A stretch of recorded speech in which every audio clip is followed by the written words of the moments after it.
Early frost and mostly sunny and cool on Wednesday. Good Tuesday night, East Tennessee. David Aldrich, Captain Accurate here from the Captain Accurate Weather Command Center, where you can see we have some color on the west side of the state associated with frost advisories, and we also have it in East Tennessee, but not a whole lot going on in the middle part of the state. Nashville, Bowling Green, Huntsville are exempt from the frost advisories. We are expecting overnight lows tonight to drop into the lower to mid-30s. And if you rewind the tape, rewind the radar 4 hours ago, it was raining in parts of the foothills and the Smokies, all by way of the ultimate Doppler radar presented by Madlock Tire Service and Auto Repair, East Tennessee's #1 tire shop and auto repair since 1953. For 70 years, they've been serving East Tennessee. Gotta love that. By the way, the rain moving away and the skies are going to be clearing out. We'll get a lot colder than we did this morning. In fact, these are the numbers from this morning. We dropped only to 49 in Knoxville, only 44 in Wartburg, and only 50 in Athens. I put this out there for context because low temperatures tonight will fall into the lower to mid-30s. You look at the almanac, we had a late afternoon evening high, 62 degrees just after 6 p.m. The normal high is 65. 62 was what I expected. That's what we got to. But it was much warmer in Oak Ridge. With more sunshine, perhaps, they got up to 68.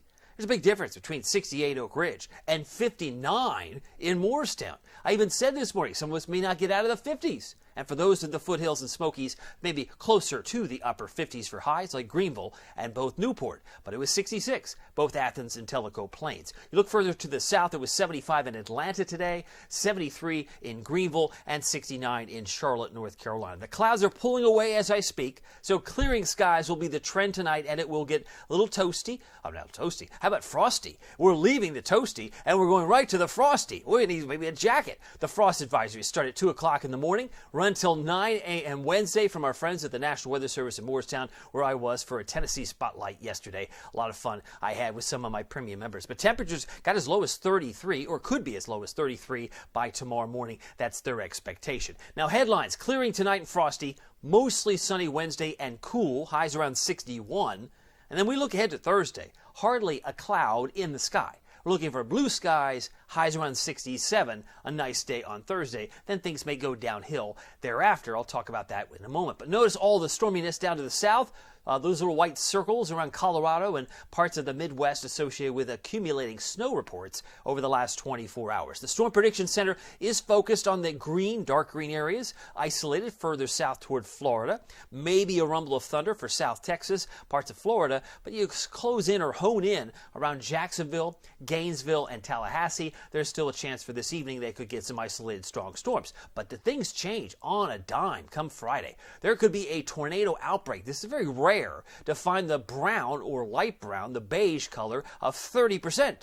In places like St. Louis, Memphis, and Little Rock, there could be an outbreak of tornadoes in this part of the country. And it puts probably a pretty good burden of proof here in Nashville and Indianapolis, and maybe some spillover strong storms for the plateau. We'll have to wait and see because it's coming in at night for us. In most cases, the strongest storms should be coming in at night, and it's almost like a repeat performance what we had last Saturday morning. Remember, 2:45 to about 4:40, I was going on live with Facebook last weekend because it was so crazy with the winds and the storms. We might have a repeat performance, but this is the area from Little Rock to St. Louis and Jonesboro, Memphis. These are the areas that we'll really have to be watched very closely. We also have in our mind that what happened in Mississippi just a few days ago. We could see a similar outbreak here between Fort Smith, St. Louis, and Memphis on Friday. That's the expectation from the Storm Prediction Center this Friday. Meanwhile, you can see it closer in. Most of us are not necessarily under the coloring, but we might be under the dark green areas for isolated. It could spill over into Newport,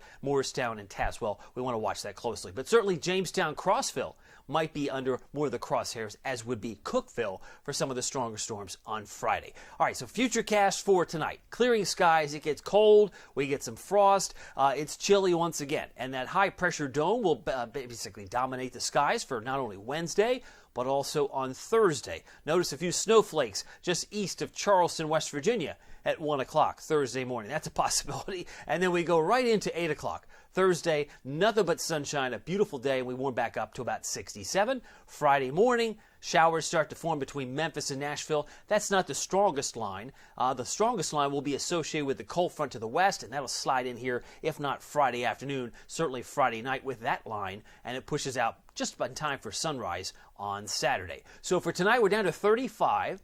Clearing skies, it is colder, and we can anticipate frost will be widespread tomorrow morning.